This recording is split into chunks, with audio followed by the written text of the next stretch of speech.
1 കൊരിന്ത്യർ ലേഖനം 11-ാം അധ്യായം 3-ാമത്തെ വാക്യം. എന്നാൽ ഏത് പുരുഷന്റെയും തല ക്രിസ്തു, സ്ത്രീയുടെ തല പുരുഷൻ, ക്രിസ്തുവിന്റെ തല ദൈവം എന്ന് നിങ്ങൾ അറിയണം എന്ന് ഞാൻ ആഗ്രഹിക്കുന്നു. ദൈവം സൃഷ്ടിയിലും സഭയിലും ഒരു ആത്മീയ ക്രമവും നേതൃത്വവും നിശ്ചയിച്ചിട്ടുണ്ട്.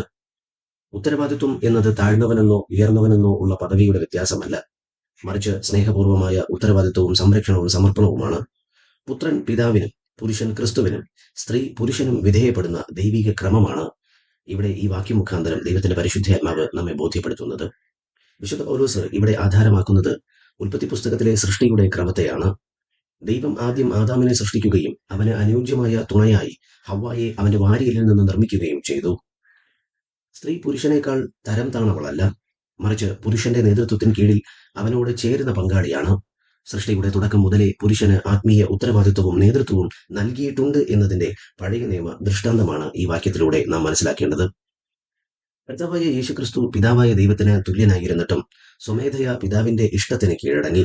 യോഹന്നാൻ സുവിശേഷം 5-ാം അധ്യായം 30-ാമത്തെ വാക്യത്തിൽ ഞാൻ എന്റെ സ്വന്തം ഇഷ്ടമല്ല, എന്നെ അയച്ചവന്റെ ഇഷ്ടമത്രേ ചെയ്യുവാൻ ഇച്ഛിക്കുന്നത് എന്ന് കാണുന്നു. യേശുക്രിസ്തു ദൈവത്തിന്റെ തലത്വത്തിന് കീഴടങ്ങിയതുപോലെയാണ് മറ്റു ബന്ധങ്ങളിലെ വിധേയത്വവും. താൻ തന്റെ ശിഷ്യന്മാരുടെ കർത്താവും ഉപദേഷ്ടാവും അഥവാ തലവൻ ആണെന്ന് വ്യക്തമാക്കിക്കൊണ്ട് ആ നേതൃത്വം എങ്ങനെ സ്നേഹത്തോടെയും സേവന മനോഭാവത്തോടെയും ഉപയോഗിക്കണം എന്ന് യേശു തന്റെ ജീവിതത്തിലൂടെ കാണിച്ചു തന്നു. ദൈവത്തിന്റെ പരിശുദ്ധാത്മാവിനാൽ വിശുദ്ധ പൗലോസ് ഈ വാക്യം ഇവിടെ ഉദ്ധരിക്കുവാൻ കാരണം എന്താണ്?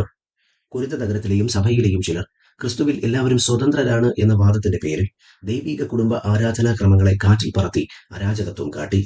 പുരുഷന്മാരും സ്ത്രീകളും തങ്ങളുടെ ദൈവികമായ ഉത്തരവാദിത്വങ്ങളെയും നേതൃത്വത്തെയും അവഗണിച്ചുകൊണ്ട് പെരുമാറി. അതിനാൽ ആരാധനയിലും കുടുംബത്തിലും ഒരു ദൈവിക അച്ചടക്കവും ക്രമവും പുനഃസ്ഥാപിക്കാൻ ആത്മീയ ഹെഡ്ഷിപ്പിന്റെ, തലത്വത്തിന്റെ, അധികാരത്തിന്റെ അടിസ്ഥാന തത്വം വ്യക്തമാക്കിക്കൊണ്ടാണ് വിശുദ്ധ പൗലോസ് ഇവിടെ ഈ വാക്യത്തിലൂടെ ജനത്തിന് മനസ്സിലാക്കി കൊടുക്കുന്നത്. ഈ വാക്യത്തിൽ നിന്നും നാം മനസ്സിലാക്കേണ്ട സത്യങ്ങളും പ്രായോഗിക കർത്തവ്യങ്ങളും ഇവയൊക്കെയാണ്. 1. തലത്വം എന്നത് അടിച്ചമർത്തലല്ല. പിതാവും പുത്രനും തുല്യനായിരിക്കെ പുത്രൻ പിതാവിന് കീഴടങ്ങിയതുപോലെ പുരുഷനും സ്ത്രീയും ആത്മാവിൽ തുല്യരായിരിക്കെ പരസ്പര ബഹുമാനത്തോടെ തങ്ങളുടെ സ്ഥാനങ്ങൾ പാലിക്കുക. തുല്യതയ്ക്കൊപ്പം വ്യവസ്ഥയും പാലിക്കാൻ മറക്കരുത്. 2. പുരുഷൻ സ്ത്രീയുടെ തലയാകുന്നത് അധികാരം കാട്ടാനല്ല, ക്രിസ്തു സഭയെ സ്നേഹിച്ചതുപോലെ ത്യാഗപൂർവം സംരക്ഷിക്കാനും ആത്മീയമായി നയിക്കുവാനുമാണ്. ഇത് പുരുഷന്റെ മേലുള്ള ഏറ്റവും വലിയ ഉത്തരവാദിത്വമാണ്. 3. ഏത് പുരുഷനും കുടുംബവും പൂർണ്ണമായി ക്രിസ്തുവിനെ കീഴടങ്ങിയിരിക്കണം. ക്രിസ്തുവാണ് പരമമായ തല അഥവാ തലവൻ.